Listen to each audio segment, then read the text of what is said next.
The Benjamin Dixon Show is only possible with listener support. Go to www.thebenjamindixonshow.com to register for our blog and join the Progressive Army.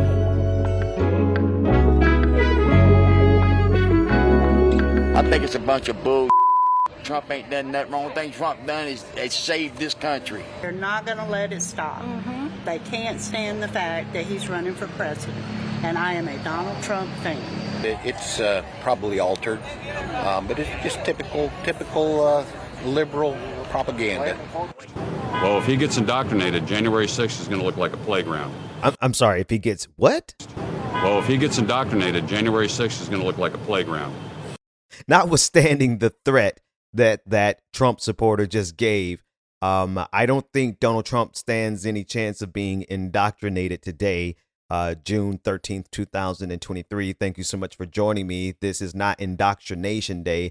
This is Arraignment Day, which the former president, Donald J. Trump, is scheduled to appear before a federal judge in U.S. District Court in Miami as a result of the 37-count indictment that special counsel Jack Smith unsealed last week. And as you could hear, Trump supporters are gathering in South Florida, already making a scene.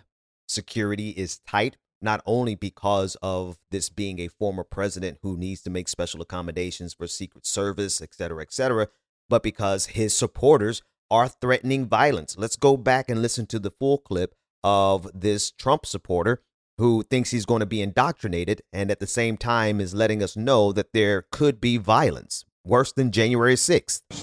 Well, if he gets indoctrinated, January 6th is going to look like a playground.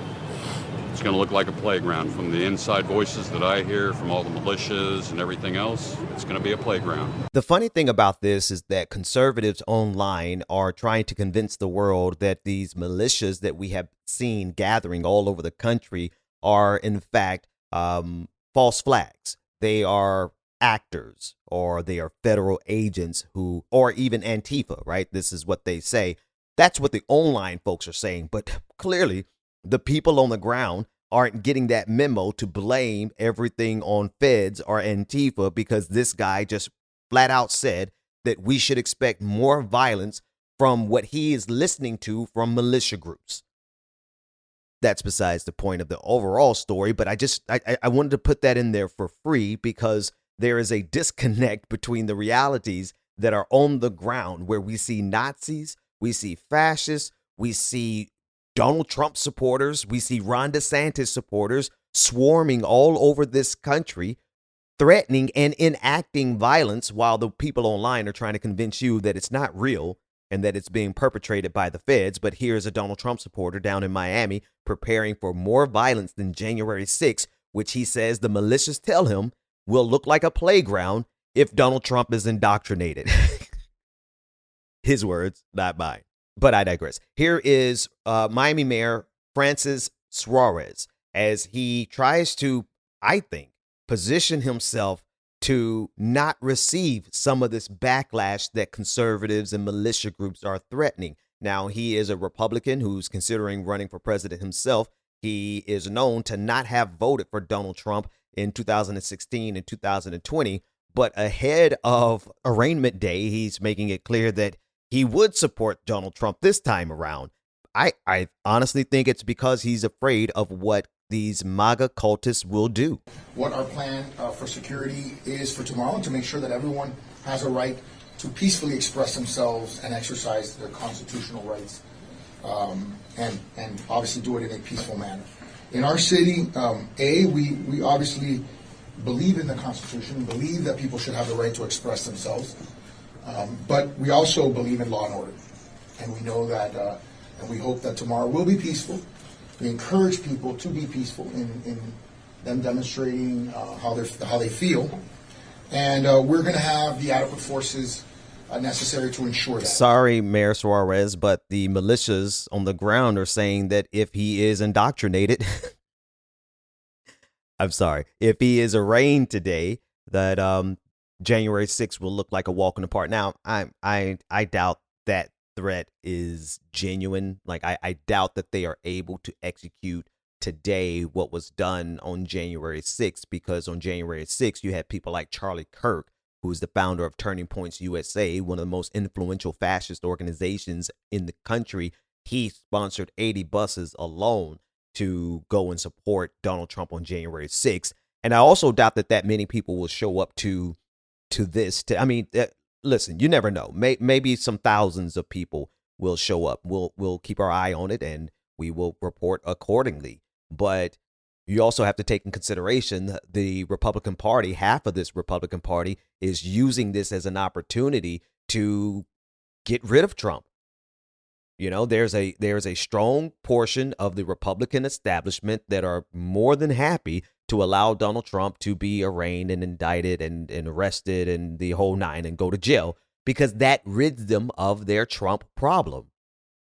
But then again, Donald Trump has never really gone below 33%, like a third of the Republican Party has never broken away from Donald Trump, no matter what he did. So how many of them live in Florida, and how many of them are willing to take the drive down or fly down in order to put themselves at risk, like the guys on January 6th?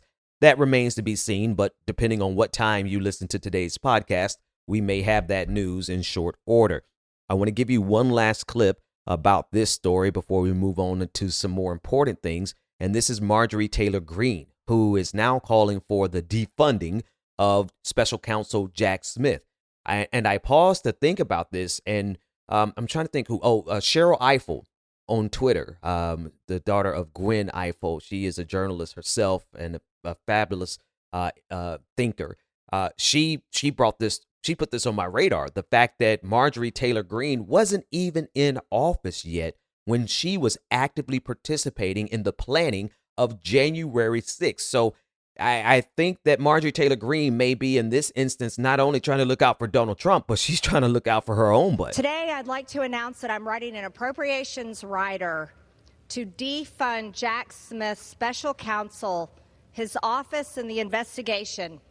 This is a weaponized government attempt to take down the top political enemy and leading presidential candidate of the United States, Donald J. Trump. I mean, don't get me wrong. I know Marjorie Taylor Greene absolutely adores Donald Trump. She went to the tarmac of the airport where Donald Trump landed in Florida, or rather in Georgia last week, and she stood there in her bright red dress waiting for a chance just to see him, just to touch the hem of his garment.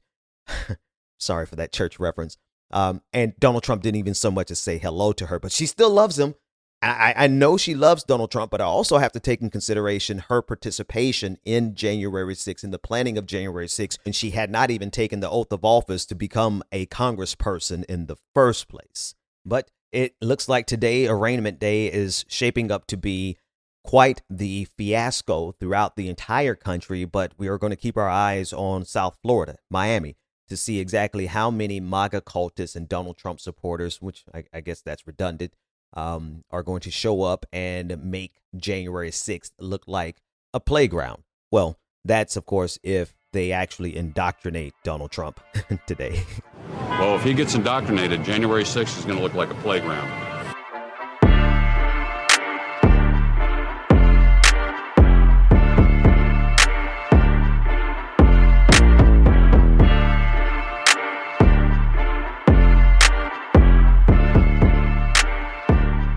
Yep. I want to show you exactly what conservatives do to create a narrative and to insert that narrative in, whether it's true or not, insert that narrative into their media machine, right? Their mass consent media machine, their echo chamber, and watch that narrative, whether it's true or not, and watch it spread until it becomes something actionable, something that they can take action over. I'm speaking about the alleged 17 audio tapes, and I emphasis on the word alleged. And actually, I should probably say allegedly so I can be algorithm accurate. Chuck Grassley, the United States Senator, the Republican United States Senator from Iowa, who got on the Senate floor and claimed that he has information regarding audio tapes that prove that Joe Biden and Hunter Biden received bribes, allegedly. That the foreign national who allegedly bribed Joe and Hunter Biden allegedly has audio recordings of his conversation with them. 17 such recordings. According to the 1023, the foreign national possesses 15 audio recordings of phone calls between him and Hunter Biden. According to the 1023, the foreign national possesses 2 audio recordings of phone calls between him and then Vice President Joe Biden. These recordings were allegedly kept as a sort of insurance policy for the foreign national in case that he got into a tight spot. The 1023 also indicates that then Vice President Joe Biden may have been involved in Burisma employing Hunter Biden. Burisma, Chuck Grassley, Senator Chuck Grassley is not even familiar enough with the story to know the name of the Ukrainian company that is at the center of this alleged controversy. The 1023 that he mentioned is an FBI document that they use to collect information on their investigations. And there is allegedly a 1023 that was withheld from the FBI Director Christopher Wray upon the request from the House Oversight Committee to turn over all the 1023s, which is, according to experts, highly unusual of a request, as well as almost like a fishing expedition. That this is just them asking for all the documents that they can find so that they can find something. But since they were unable to force the FBI to turn over these 1023s, the next step in the GOP's propaganda process was for Chuck Grassley to get on the Senate floor and say that these 1023s allegedly contain information about an alleged 17 audio recordings that allegedly you heard it yourself, allegedly say have audio evidence of a bribe. Allegedly, of course. And then what happened? Well, every single Republican media head, personality, influencer, from Fox News all the way down to just random Twitter users, they began to declare that there exist, without question, 17 audio tapes that are being withheld. Allegedly. It's amazing what you can get away with if you simply say alleged. It grows into this. Fox News alert. Senator Chuck Grassley of Iowa has just revealed something that Joe Biden, the FBI, and the Justice Department have been trying to hide for years. This allegation, if true, should lead either to the impeachment or immediate resignation of Joe Biden. Primetime was shocked when we found this out just a few hours ago, but it would back up everything that the media has been lying to you about, and if uncovered, would sink Joe Biden's presidency and candidacy immediately. We believe that Joe Biden has been blackmailed. That was Galaxy Brain, so-called journalist Jesse Waters on Fox News. But you see how that works. And that was just one sampling. If you go and look up allegedly or Burisma, you will see that every single conservative media outlet has taken these allegations from Chuck Grassley, which is nothing more than a Republican senator using the Senate floor to spread unsubstantiated claims, and he gets away with it by saying allegedly. Of course, the Republican media machine, they do the dirty work of making it a solid accusation, of making it almost conclusive evidence, the case closed, we've got to impeach Donald Trump. That's because they are masters of taking nothing and creating a mountain out of it so that they can get critical mass. And that is to be able to get political action, real political action, off of frivolous accusations.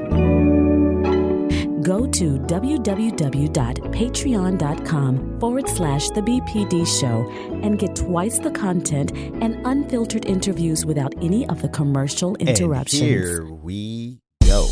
Very special welcome to our newest patron, Kiko Omar White JD. Thank you so much for becoming a patron. This entire party, the entire thing is for you. Turn it up. Hey. Yep.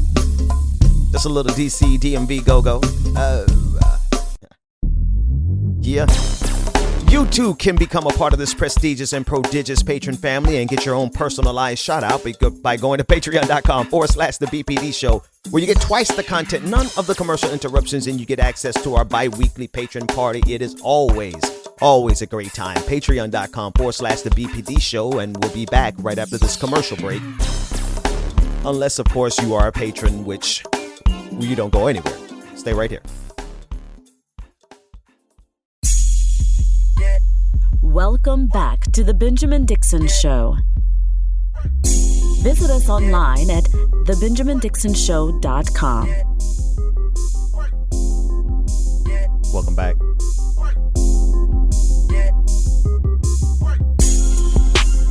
Welcome back. This next story is as tragic and sad as it is frustrating. And if you would allow me a little time to unpack it from two different perspectives, I want to discuss the death of 32-year-old U.S. Olympic champion Torie Bowie, who died last month. And this month, we are just now getting the official cause of death after the family was forced to release the autopsy because of all of the speculation and rumors that were spreading across the internet. Torie Bowie, unfortunately passed away due to complications during childbirth. And this is such a tragic statement of what happens to too many black women in this country, the most advanced country on the face of the planet. Yet we have the reality that black women are 3 times more likely to die during childbirth than white women. And we have the reality that black women are ignored so much when it comes to their health care, when it comes to their pain, specifically during childbirth, that it doesn't matter whether you're an Olympic champion. It doesn't matter if you're just an average person who, like my little cousin who died during childbirth around Christmas time just a few years ago. It doesn't matter if you're a star athlete like Serena Williams, who almost died the day after childbirth due to a pulmonary embolism, but the doctors were not listening to her. She had to assert herself firmly so that she could get the proper attention that she needed so that she wouldn't die. It really doesn't matter. The phenomenon is documented and verified that black women are at risk when it comes to their health in this country. And it is so close to home for so many of us that it just sends shivers. It was terrifying every time my wife gave birth, and sometimes it feels like it doesn't help to know all of these data points because you go into those situations and maybe it is helpful because I was on alert and she was on alert and we paid attention to every detail, but we were terrified because of that reality, and then it hits so close to home for my family. And then you see now that it's happening to star athletes, to Olympic champions. That's the tragic and the sad and the downright painful part of the story. The other side of this story is the fact that the family was forced, they were compelled to release the cause of death, the results of the autopsy, because so many anti-vaxxers across this country used this as an opportunity to blame it on the COVID-19 vaccine. And that's the most frustrating part. That's the insult to the injury. We are living in such an absurd time where people can advance their careers by being COVID-19 deniers and anti-vaxxers. We are honestly going to be dealing with COVID-19 for the foreseeable future because of the likes of so-called Dr. Peter McCullough, who spent his time on social media, allegedly. No, there's no alleged there. Go look at the timelines. Blaming Torie's death on the vaccine, which ultimately led to the family having to get getting an autopsy and release that autopsy. It's the likes of Robert Kennedy Jr., who now has the unmitigated gall to run for president so that he could bring his snake oil to the entire nation, so that he can hawk ivermectin to the entire nation. This is the absurdity of our times. We are in an anti-science, anti-knowledge, anti-reality time in American history, and they seem to be winning. They seem to be winning because there are more people today who, or at least it feels that way. I don't let me say that because I don't have the categorical evidence, but it just feels like, and you tell me you're the temperature of where you are. It just feels like so many people are now outright denying the pandemic even happened, denying the fact that the vaccine actually saved lives. Like, this is where we are. And it goes so far that they have to actively take the advantage of every single person who dies, or even Jamie Foxx, who didn't die. But they blamed the fact that he's in the hospital on the vaccine. This is how ridiculously backwards America is right now. Not even just America. This is a phenomenon all across the globe. But it's extremely, it's the insult to injury when we talk about Torie Bowie, whose family had to release her autopsy, which showed and revealed that the cause of death was due to complications during pregnancy. And then it just brings back the reality that this is something that Black women face in this country all of the time. And it is so close to home. There's very few degrees of separation between somebody who knows a Black woman who died during childbirth. And then we have to combat all of these anti-vaxxers who wanted to blame it on the vaccine. God deliver us from all of these ignorant ghouls.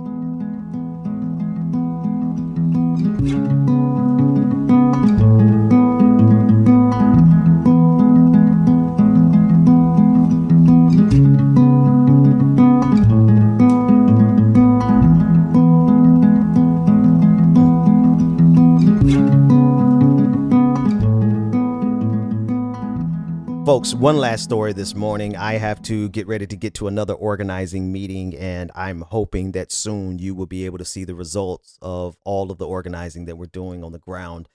Starting last summer, I began traveling across the Southeast in particular. I think my stretch was from Louisiana all the way to Florida, and visited and worked with various churches and different organizations. And we are still organizing to this day. So after today's episode, after I release it, I have to jump on the road. So there's no bonus episode for patrons. Love you all. Thank you so much for your patience. And none of this is possible without you. And everyone who's listening, who's not a patron, you should join the family and help us to expand the work that we're doing. Patreon.com/the BPD show. One of the things that I'm getting ready to really lean hard into is a reaction. A reaction that perhaps I should not have waited until this was a reaction. Perhaps I should have been proactively going after all of the pedophiles in the church. Oh, we're getting to it.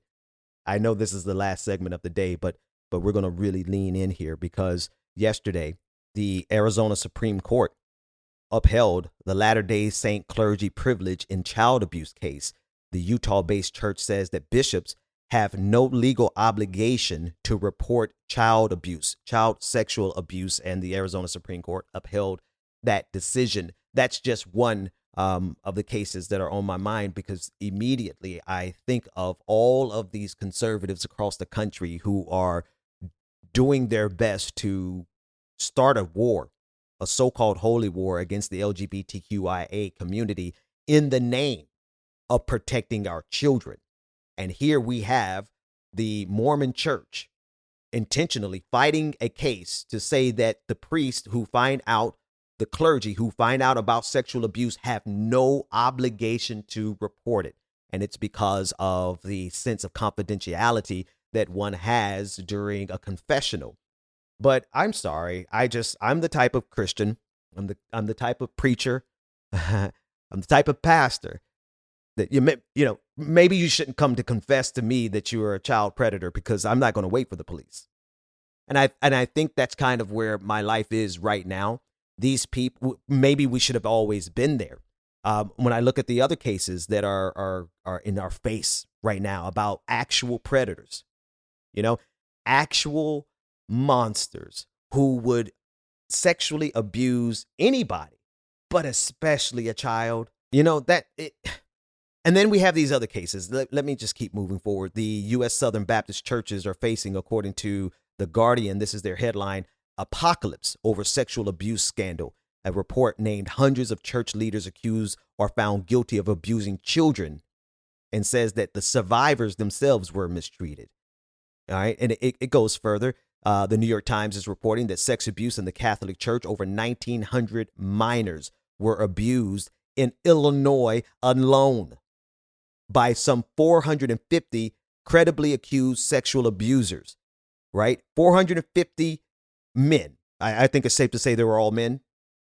If not, I could stand to be corrected. But priests in the Catholic Church, 450, took over 1,900 victims. Oh, it goes on.